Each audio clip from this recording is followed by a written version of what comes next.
नमस्कार, मैं हूं आपके साथ मुबश्शरा परवीन और आप देख रहे हैं आर्टिकल 19 इंडिया। तो बुलेटिन में आज विस्तार से चर्चा करेंगे दिन भर की तमाम बड़ी खबरों पर। सबसे पहले बात करेंगे पहलगाम आतंकी हमले पर घिरी मोदी सरकार की। प्रधानमंत्री मोदी के बिहार दौरे की, देखेंगे पहलगाम पर कांग्रेस की CWC की अहम बैठक को, वक्फ बोर्ड में नियुक्ति पर ताज़ा अपडेट को, जानेंगे तमिलनाडु के मंत्री को सुप्रीम कोर्ट ने क्यों दिया अल्टीमेटम, और बुलेटिन के आखिर में एक नज़र भारत पाकिस्तान के बीच सिंधु जल संधि समझौते पर शुरू हुए नए विवाद पर। इन सभी मुद्दों पर आज चर्चा करेंगे, लेकिन उससे पहले एक नजर अब तक की हेडलाइंस पर। पहलगाम आतंकी हमले के बाद भारत सरकार ने सस्पेंड किया पाकिस्तान सरकार का एक्स अकाउंट, पाकिस्तानी उच्चायोग के बाहर भी बढ़ाएगी सुरक्षा। CCS की बैठक में पाकिस्तान को लेकर किए गए बड़े फैसले, सिंधु जल संधि को किया निलंबित, पाकिस्तानी लोगों का वीजा भी रद्द, अटारी बॉर्डर भी बंद। अमेरिकी उपराष्ट्रपति JD वेंस का 4 दिवसीय भारत दौरा पूरा, जयपुर से वॉशिंगटन के लिए रवाना हुए, कल ताजमहल का किया था दौरा। गुरुग्राम के कोचिंग सेंटर पर ED की रेड, दिल्ली नोएडा समेत 8 सेंटरों पर पहुंची टीमें, स्टूडेंट्स से फीस वसूल सेंटर बंद करने का आरोप। पहलगाम में आतंकी हमले के बाद सुरक्षा कर्मियों का सर्च ऑपरेशन जारी, घाटी के जंगलों में चलाया जा रहा सर्च ऑपरेशन। तो ये थी सुर्खियां और अब खबरें विस्तार से, और बात करते हैं आज की सबसे अहम खबर की। जम्मू कश्मीर के पहलगाम में हुए आतंकी हमले पर पूरे देश भर में शोक की लहरें, हर कोई गम और दर्द से भरा हुआ है। लेकिन इस बीच प्रधानमंत्री मोदी के बिहार में हो रहे चुनावी दौरे ने उन्हें विपक्ष के साथ ही आम जनता के निशाने पर भी लाकर खड़ा कर दिया है।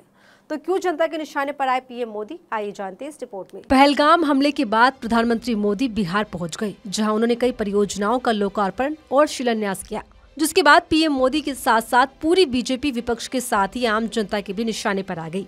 ऐसा इसलिए क्योंकि पहलगाम में 22 अप्रैल को हुए आतंकी हमले के बाद जहां पूरा देश 28 मासूम लोगों की मौत का मातम मना रहा है, तो वहीं PM मोदी चुनावी सभाओं में अपनी मौजूदगी दर्ज करा रहे हैं, जिस पर मोदी सरकार की खूब आलोचना की जा रही है। इस बीच एक वीडियो इस वक्त सोशल मीडिया पर खूब तेजी से वायरल भी हो रहा है, जहां PM मोदी के साथ बिहार के मुख्यमंत्री नीतीश कुमार एक साथ मंच पर बैठकर खूब हंसी ठिठोलियां करते दिखाई दे रहे हैं, जिस पर लोग सवाल कर रहे हैं कि दुख की घड़ी में देश के हाकिम राजनीतिक रैलियां कर रहे हैं, बिहार की जनता को सौगात दे रहे हैं। गौरतलब है कि इसी साल के आखिर में बिहार में विधानसभा के चुनाव होने हैं, जिसको लेकर बिहार में राजनीतिक सरगर्मियां बढ़ी हुई हैं। यही वजह है कि PM मोदी राष्ट्रीय पंचायती राज दिवस के मौके पर बिहार के मधुबनी में पहुंच गए। हालांकि इस दौरान अपने पहले संबोधन में PM मोदी ने पहलगाम में मारे गए लोगों को श्रद्धांजलि दी, लेकिन इन सवालों को नजरअंदाज नहीं किया जा सकता कि आतंकी हमले पर उन परिवारों के साथ खड़े होकर उनका ढाढ़स बांधना ज्यादा जरूरी था। बताते चले जम्मू कश्मीर के पहलगाम में 22 अप्रैल को हुए आतंकी हमले में 28 लोगों की जान चली गई, जिसको लेकर तमाम ऐसी तस्वीरें सामने आ रही कि सरकार पर सीधे सवाल खड़े हो रहे हैं। एक वीडियो में हरियाणा के CM नायब सिंह सैनी से नेवी ऑफिसर विनय नरवाल की बहन सवाल कर रही है, यानी कि जो सवाल मीडिया को करना चाहिए वो एक बहन कर रही है। कोई नहीं आया वहाँ पे 1.5 घंटा, वो जिंदा था तब तक कोई नहीं आया वहाँ। कि 1.5 घंटे तक उनका भाई जिंदा रहा, लेकिन वहाँ कोई सुरक्षा कर्मी के मौजूद नहीं होने की वजह से उसकी जान चली गई। ऐसे में बिहार में चुनावी सभा के बाद PM मोदी एक बार फिर से पहलगाम आतंकवादी हमले को बाद निशाने पर आ गए हैं। प्रधानमंत्री मोदी और BJP की आलोचना के बीच पहलगाम आतंकी हमले को लेकर कांग्रेस ने दिल्ली में CWC की आपात बैठक बुलाई। इस बैठक में पहलगाम हमले के साथ ही और भी तमाम मुद्दों पर चर्चा की गई। इसके साथ ही कांग्रेस ने पहलगाम हमले में जान गंवाने वालों के लिए बड़ा ऐलान भी किया है, जिसने मोदी सरकार को बड़ी टेंशन दे दी है। तो क्या कुछ हुआ बैठक में, आइए देखिए इस रिपोर्ट में। पहलगाम आतंकी हमले पर प्रधानमंत्री मोदी के बिहार दौरे की आलोचना के बीच कांग्रेस ने एक बड़ा दांव चल दिया है। कांग्रेस की CWC की आपात बैठक की चर्चा इस वक्त जोरों से हो रही है। दिल्ली में मल्लिकार्जुन खड़गे की अध्यक्षता में आयोजित इस बैठक में सोनिया गांधी, राहुल गांधी, KC वेणुगोपाल समेत CWC के कई सदस्य शामिल हुए, जहां पहलगाम में हुए आतंकवादी हमले के बाद आगे की रणनीति पर चर्चा के साथ ही हमले में जान गंवाने वालों के लिए कांग्रेस ने 25 अप्रैल को एक कैंडललाइट मार्च का ऐलान किया है। इसमें हमले में मारे गए लोगों के प्रति एकजुटता प्रदर्शित करने और आतंकवाद के खिलाफ पूरे देश में राज्य स्तर पर इसका आयोजन किया जाएगा, जिसकी जानकारी कांग्रेस सांसद KC वेणुगोपाल ने दी। On 25th of this month, tomorrow, all over India, state-wise and district-wise, there will be a candlelight march in solidarity and certainly against the terrorism activities. बैठक में आतंकवाद के खिलाफ कांग्रेस ने लड़ाई की बात भी रखी, साथ ही मोदी सरकार पर सुरक्षा और व्यवस्था को लेकर कई सवाल भी खड़े कर दिए। आपको बता दें, पहले ही कांग्रेस सांसद राहुल गांधी से लेकर सोनिया गांधी और पार्टी अध्यक्ष मल्लिकार्जुन खड़गे ने इस आतंकवादी हमले की कड़ी शब्दों में निंदा की। वहीं हमले के बाद खुद राहुल गांधी ने गृह मंत्री अमित शाह और जम्मू कश्मीर के मुख्यमंत्री से बात कर पूरी घटना की जानकारी ली थी, जिस पर उन्होंने आतंकवाद के खिलाफ लड़ाई में सरकार के साथ होने की बात भी कही थी। फिलहाल कांग्रेस की इस बैठक ने मोदी सरकार के खिलाफ उठते सवालों को और तेज कर दिया है। वक्फ संशोधन कानून पर सुप्रीम कोर्ट में मामला चल रहा है। इस बीच वक्फ पर अदालत ने एक अहम फैसला सुनाया जो कि राज्य वक्फ बोर्ड में सदस्यों की नियुक्ति से जुड़ा हुआ है। बता दें कि कोर्ट ने मणिपुर हाईकोर्ट के फैसले को पलटते हुए ये अहम आदेश सुनाया है जिसकी हर तरफ चर्चा की जा रही है। तो क्या है कोर्ट का फैसला, आइए देखते हैं इस रिपोर्ट में। वक्फ बोर्ड में नियुक्ति को लेकर पेच फंसा हुआ है, जिस पर सुप्रीम कोर्ट में वक्फ कानून पर पहली सुनवाई पर ही सुप्रीम कोर्ट ने बड़ा सवाल किया कि क्या आप हिंदू बोर्ड में किसी मुसलमान को जगह देंगे। ये सवाल वक्फ संशोधन अधिनियम 2025 की संवैधानिक वैधता को चुनौती देने वाली याचिकाओं की सुनवाई के दौरान उठाया गया था। इसके बाद लगातार 2 दिन की सुनवाई के बाद सुप्रीम कोर्ट ने बोर्ड में नियुक्ति पर रोक लगाते हुए 7 दिनों का समय दिया था। अब आगे मामले की सुनवाई 5 मई को होगी और इस नियुक्ति के मामले पर केंद्र से जवाब भी मांगा है। इसी कड़ी में अब सुप्रीम कोर्ट ने मंगलवार को राज्य वक्फ बोर्ड में नियुक्ति को लेकर एक अहम फैसले में कहा कि राज्य बार काउंसिल का एक्टिव मेंबर ही राज्य वक्फ बोर्ड का सदस्य बन सकता है। Justice SM. सुंदरेश और जस्टिस राजेश बिंदल की बेंच ने फैसला सुनाते हुए कहा कि वक्फ बोर्ड का सदस्य बनने के लिए 2 अनिवार्य शर्तें पूरी करनी होंगी। पहली, व्यक्ति मुस्लिम समुदाय से हो। दूसरी, संसद, राज्य विधानसभा या बार काउंसिल के सदस्य के रूप में सक्रिय पद पर हो। दरअसल वक्फ संशोधन कानून का देश भर में मुस्लिम समुदाय विरोध कर रहा है।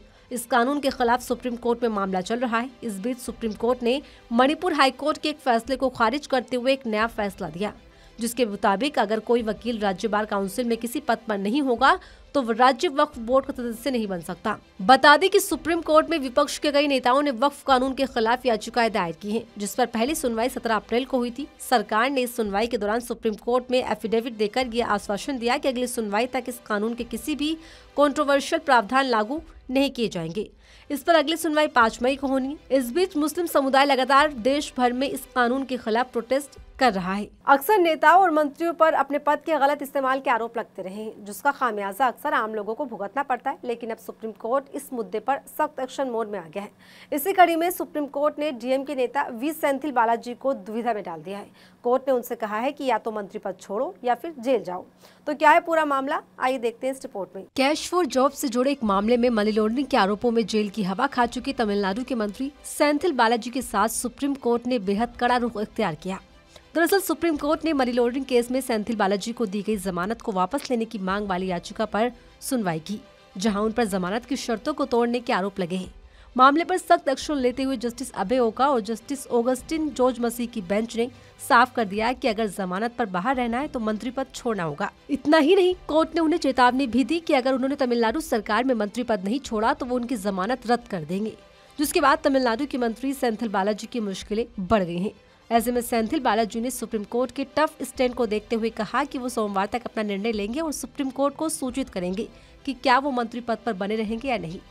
आपको बता दें ये मामला तमिलनाडु में कथित नौकरी के बदले नकद घोटाले से जुड़ा हुआ है, जिस पर न्यायमूर्ति अभय ओकार ने सेंथिल बालाजी को फटकार लगाते हुए कहा कि जमानत देने का मतलब ये नहीं कि आपको पद पर बने रहने की शक्ति भी दी गई है जिससे आप पीड़ितों को प्रभावित करें।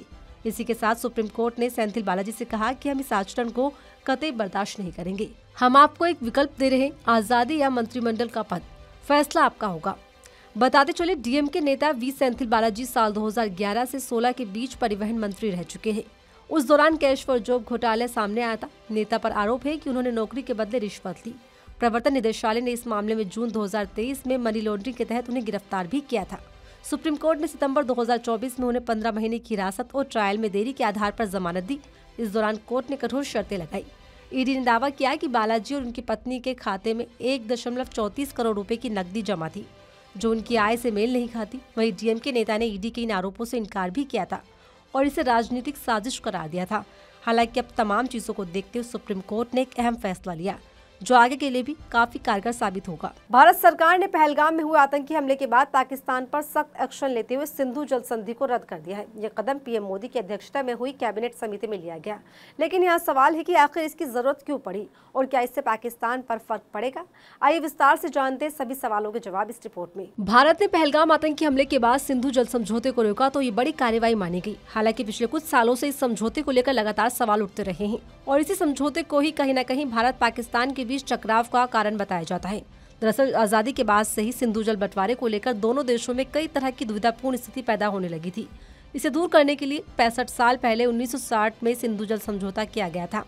इसमें अंतर्राष्ट्रीय मानकों के हिसाब से दोनों देशों के बीच इस नदी के पानी के बंटवारे को लेकर एक समझौता हुआ। इस संधि के तहत तय हुआ कि भारत को 3 पूर्वी नदियां रावी, व्यास और सतलज का पूरा इस्तेमाल करने का हक होगा। वहीं पाकिस्तान को 3 पश्चिमी नदियां सिंधु, चिनाब और झेलम का नियंत्रण दिया गया। लेकिन यहाँ गौर करने वाली बात यह है कि भारत को करीब 20% और पाकिस्तान को 80% पानी का हक मिलता है। सिंधु नदी को पाकिस्तान की राष्ट्रीय नदी भी कहा जाता है क्योंकि ये वहाँ की खेती, पीने के पानी और बिजली उत्पादन के लिए सबसे महत्वपूर्ण मानी गई है। पाकिस्तान में कई जल विद्युत परियोजनाएं इसी नदी पर आधारित है। संधि के अनुसार भारत पर इन नदियों के पानी को लेकर कई प्रतिबंध है, जबकि पाकिस्तान को बड़ा हिस्सा मिला हुआ है।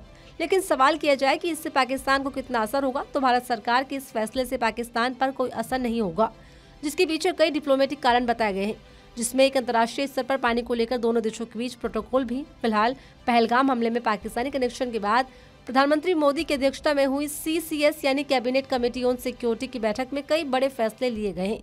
सिंधु जल संधि को तत्काल प्रभाव से रोकने के साथ ही अटारी बॉर्डर का चेक पोस्ट बंद किया जाना, पाकिस्तानी नागरिकों के वीजा रद्द करने और 48 घंटों में भारत छोड़ने के आदेश के अलावा दोनों देशों के उच्चायोग की स्टाफ संख्या घटाकर 30 किया जाना शामिल है। तो फिलहाल इस बुलेटिन में मेरे साथ इतना ही। ऐसे तमाम खबरों के लिए बने रहिए मेरे साथ और देखते रहिए आर्टिकल 19 इंडिया।